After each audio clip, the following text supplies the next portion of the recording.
The airport fight. The introduction of Spider-Man and Black Panther. Maybe even this line. This isn't gonna change what happened. I don't care. He killed my mom. These are what people tend to think about when remembering 2016's Captain America: Civil War. But it's not what I think about. As a particularly politically minded person, I'm always fascinated by how seamlessly the Russo brothers managed to incorporate an actual political discussion into this big budget blockbuster superhero movie. So what exactly is that discussion? Well, Tony Stark believes that the Avengers need to be held accountable for their actions by some higher power, the United Nations.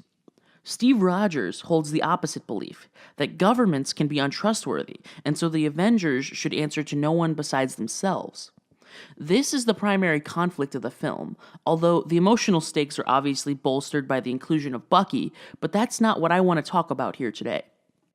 Instead, I want to focus on Steve and Tony's separate ideologies and how they so brilliantly represent what the MCU does best: long-form storytelling. Because if your memory is good enough, you'll recall that both of these men would not have held these same beliefs if the events of Civil War happened in their respective debut films. So I'm going to break down the evolution of each character's political ideology and then dissect what that means for the events of their clash in Civil War.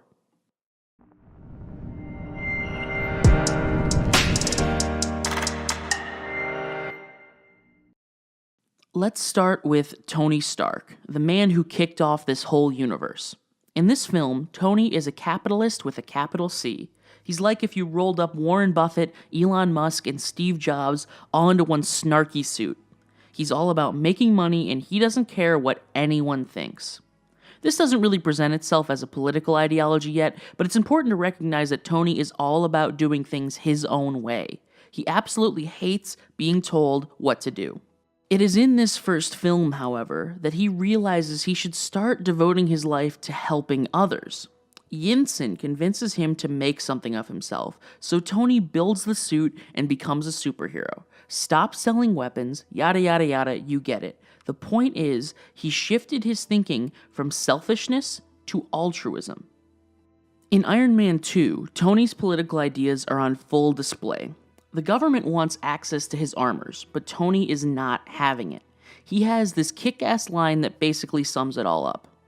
It's working. We're safe. America is secure. You want my property? You can't have it. But I did you a big favor.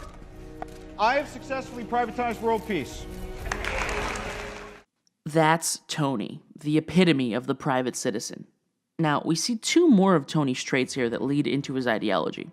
He believes that he is the best in the world and the absolute smartest guy. He also believes that the government is incompetent. The first idea, his inherent narcissism and belittling of others, is reinforced by the existence of Justin Hammer, a buffoon who only exists to make Tony look better. So, when did these beliefs get challenged? Tony's lack of faith in government is slowly chiseled away over several movies. In the Avengers, it's Nick Fury that brings the whole group together, something he could not have done without the government agency S.H.I.E.L.D. And of course, the lovable agent Phil Coulson is killed in this film as well. As someone who had served to be little more than a nuisance up to him to this point, Tony gained a sense of respect for Phil upon learning that he sacrificed himself to protect the world. Maybe all these nameless suits actually do want to keep the world safe. And later, in Age of Ultron, it's Nick Fury and the S.H.I.E.L.D. helicarrier that allows for the Avengers to evacuate all the residents of Sokovia. This big, faceless organization has been both useful and inspirational to Tony at this point. He doesn't see government as incompetent anymore. And finally, the last piece of his political evolution comes from Tony's descent from narcissism to humility. Well, as humble as Tony Stark can get. In Iron Man 3, we see Tony completely ghost Aldrich Killian, someone he deemed unimportant and useless. Later, Killian returns as the Mandarin and puts Tony through hell. He learns not to underestimate the intelligence and capability of others. In Age of Ultron, this personal growth reaches its climax. Tony fails, and he fails hard. His work leads to the creation of Ultron, and subsequently the death of hundreds of people. And while he puts on a brave face in that film, it's clear to see that this snapped something inside of him. He is not infallible. He can make mistakes, and those mistakes can hurt people. And this is the political evolution of Tony Stark. He goes from a self-interested, narcissistic, anti-government capitalist to an altruistic, government-respecting, humble humanist. It's no wonder he's so shaken by the words of this woman in Civil War.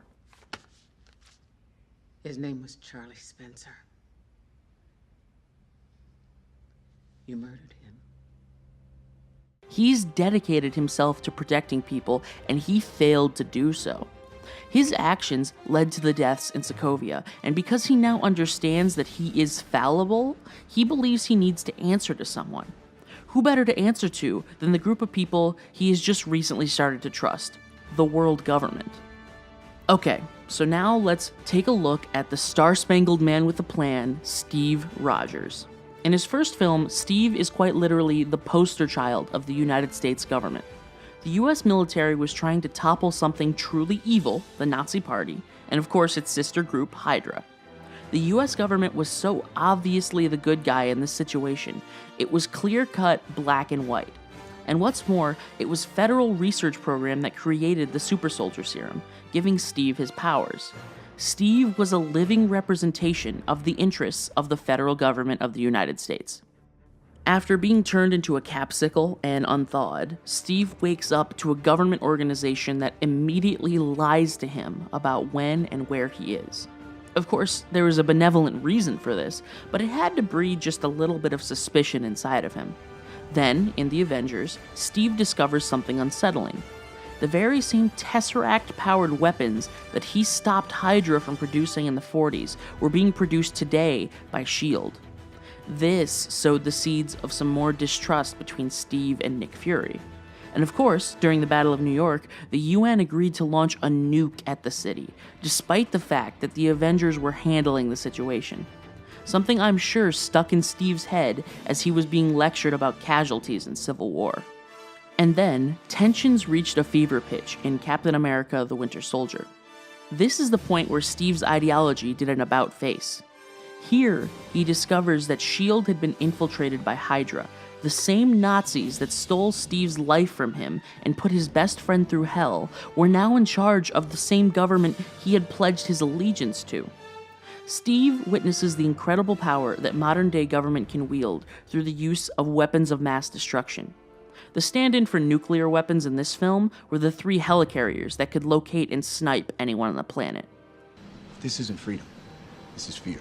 Steve's newfound distrust and fear of the government is justified in his mind. He has seen the potential for evil that can come from bureaucracy and mindless allegiance. And this is clearly shown with his conversation with Tony in Age of Ultron. Thor didn't say where he was going for answers. Sometimes my teammates don't tell me things. I was kind of hoping Thor would be the exception. Banner and I were doing research. That would affect the team. That would end the team. Isn't that the mission? Isn't that the why we fight? So we can end the fight? So we get to go home? Every time someone tries to win a war before it starts, innocent people die. Here, Steve is displaying 2 new traits: disliking secretive people and not trusting precautionary tactics. Secrets and precautionary tactics? That's practically the definition of a modern-day government. And the rest of the events of this movie also helped solidify Steve's beliefs. It isn't the massive groups of drones designed to stop problems before they start that wins the fight. It's the Avengers, a group of well-meaning individuals. So now we come to Civil War. One of the criticisms of this film that I've never agreed with is as follows. The Sokovia Accords are just a thinly veiled excuse to get Cap and Tony to fight each other in this big movie, and the inclusion of Bucky and Tony's mom dying were only inserted to make it more believable. I hate this argument. The disagreement about the Accords between Steve and Tony isn't just some plot device. It's a representation of their character development across 7 previous films. See, here's the thing about human beliefs. When we have to go through some sort of tribulation, the lesson we learn from that hardship becomes a deeply rooted belief. We associate our struggles and triumph with the moral or philosophical ideas we gleaned from the experience, and we hold it in a higher regard. Steve and Tony's political ideas in this film come from real, difficult, lived experiences. If this movie had Cap defending the Sokovia Accords because the government had given him superpowers, and Tony fighting the Accords because he likes money, there would be no weight. These opinions aren't based on learned lessons, but inherent biases. In Civil War, the primary discussion is big government versus small government. The emotional inclusions of Bucky and Tony's mother don't carry the story, they simply bolster it. Look, it's not Bucky being on the run that convinces Steve to challenge the Accords. It's this line. Even if everyone is telling you that something wrong is something right, even if the whole world is telling you to move, it is your duty to plant yourself like a tree, look them in the eye and say no. You move. Steve is reminded to stand up for what he believes in. And what he believes in is that giving the government power over the Avengers will lead to a more dangerous world. And so he fights against it, just like he always has. And if this scene didn't make you cry even a little bit, then you're a stone cold monster. He's my friend. So was I.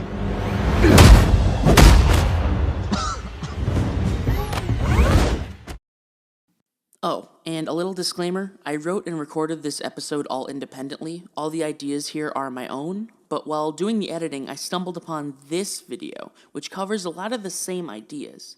It's patently not the same as this video, as I focus on political growth and Reality Punch focuses on characterization, but I wanted to skirt any possible drama, so I'm including a link to his video down in the description. Thanks for watching my video. I hope you liked it. Let me know down in the comments, are you Team Cap or Team Iron Man, and why? Remember to leave a like, subscribe, and ring that bell. And as always, don't forget to stay frosty.